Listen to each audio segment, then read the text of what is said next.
Well, hello everybody. You've made it to the first day of July. I'm meteorologist Gavin Sandell, and if you've tuned into our forecast in the month of June, you'd think that it is a really warm and wet one, and from all the heat we've been seeing. And as it turns out, June actually did come above average in terms of temperature, and rain as well, with a couple of spots in the record books as well. This is the first clip of a monthly segment where at the start of each month, I'll be detailing trends, anomalies, and records from the past month's weather. Let's start with temperature. And right now, this is a frequent graphic that we've been seeing, really in the appearances that we've had on TV, and this is a calendar of all the maximum temperatures that we've had in the month of June.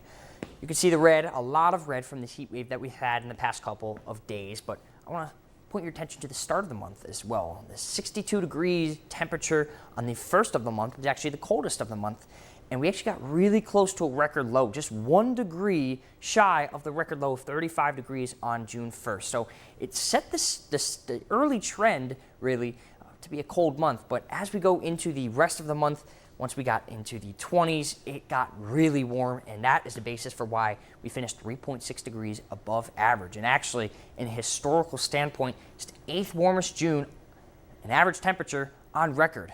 And that dates back all the way to the 1910s, I believe, and it's the warmest June temperature ever since 1949. And I'll do the same thing in terms of precipitation as well. When there was rain, there was a lot. When there wasn't, you could say the opposite thing as well. But we had a couple of stretches of dry weather and a couple of stretches of very moist pop-up thunderstorm kind of weather as well. Totaling that all up, we had 6.33 inches of rain at the airport and another above average month in terms of precipitation, mirroring what happened in May and April. And it's actually the wettest June since 2019, the 8th wettest on record.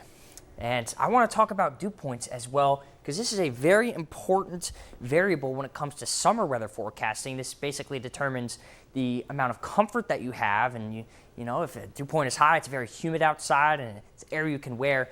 This is a graph of the last 70 years of dew points, and I'm going to bring you all the way to the right side. You can see brown down there means it's below average, and green means above average. This last year right here, this is 2025, it's actually the highest average dew point that we've seen. You walk out, and it feels pretty muggy outside. That's why. The average being 63 degrees really tells the tale of it being a very moist month as well. And dew points also, they do play a factor in temperatures, and when you have high dew points, you don't have that much variation in temperatures. The diurnal range, as I mentioned a couple days ago, that kind of condenses a little bit, and you could see in the past month there's only been 3 days where the evening lows have been below average, and 2 of those days have been when it was really cold, but every other day just in the single digits or double digits above average. Very interesting stuff.